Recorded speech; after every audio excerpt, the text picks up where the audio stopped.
Mas okay po ba magbasa ng ganyang Bible compared sa Bible na dina-download? Naka-download lang kasi yung sa akin. So she is referring to the physical Bible at saka dun sa Bible na app na dina-download lang. So kung ano ba daw mas okay na gamitin, yung physical na Bible or yung app na Bible. Ako gumagamit din naman ako ng app na Bible sa phone ko. Pero ginagamit ko lang siya kapag may kailangan akong i-check na mga verses, kailangan akong i-pull up na verses. Kumbaga siya yung on-the-go app na ginagamit ko. Pero hindi ko siya ginagamit kapag yung talagang mag-i-study na ako, talagang magbabasa ako ng mahaba. Hindi ko siya ginagamit doon. Bibigyan kita ng disadvantage kapag gumagamit ka ng app na Bible. Kasi unang disadvantage niyan is yung distraction. Kasi habang nagamit ka ng phone, maaaring may pumasok na notification, 'di ba? Madidistract ka. Kasi yung phone, hindi naman talaga yan design para pagbasahan, 'di ba? Dinesign yan para sa personal interest natin sa social media. Kaya yun yung pinakaunang disadvantage niyan. Ewan ko ha, pero yung physical Bible, it just gives you different feeling. For me kada buklat ko ng pahina, let's say I'm reading the book of Psalms or the book of Proverbs, kada buklat ko ng pahina, I feel like I'm not in this world. Parang wala ako dito sa mundong to. I feel like God is really talking to me through His words. Salita niya to di ba? 2 Timothy 3:16-17. All scripture is breathed out by God and profitable for teaching, for reproof, for correction, and for training in righteousness, that the man of God may be complete, equipped for every good work. So, physical Bible is distraction-free. Kaya kung may physical Bible naman kayo, mas okay na gamitin nyo yun. I highly suggest.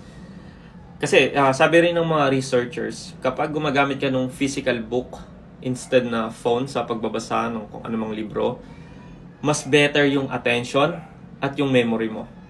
No? Pero kung sa ngayon, kung ang option nyo lang talaga ay magbasa sa app na Bible kasi wala pa kayong physical book, wala rin pong problema yon, okay lang din naman yon. And kung dyan lang talaga kayo komportable, kung sa tingin nyo mas committed, productive kayo magbasa ng Bible kapag gumagamit kayo ng app, wala rin problema. This is just my personal opinion and I believe most of you will agree. Kasi iba talaga yung libro. Alam nyo, minsan nga, di ba, nakapatong to sa table. Kapag napapatungan ko nga to ng kahit anong bagay, feeling ko nagkakasala ako.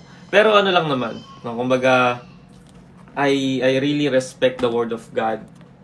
Yun yung nafe-feel ko, kaya hindi ko siya pinapatungan ng kahit na ano. Natatawa ako minsan kasi minsan napapatungan ko ng wallet ko, ay, bigla akong marirealize, ay, ba't ko pinatong doon? So, iba talaga yung value niya kapag physical Bible. So, in summary, I would recommend to use a physical Bible. Kung meron naman kayong physical Bible, yun na yung gamitin ninyo. Pero hindi ko rin sinasabi na masama ang gumamit ng app na Bible, hindi okay gumamit ng app na Bible, or bawal gumamit ng app na Bible. No. Kasi ginagamit ko rin yan. The end of the day, may kanya-kanya tayong preferences. Kasi isang bagay lang naman ang importante dyan. Let the Holy Spirit lead you, guide you when you read the Bible. Kasi once saved ka na, nasa iyo na yung Holy Spirit. You just need to pray for wisdom, knowledge, and understanding. Para mas maintindihan mo whether you are using the app or using a physical Bible. It's important that you will let the Holy Spirit lead you, guide you whenever you read the Bible. Amen?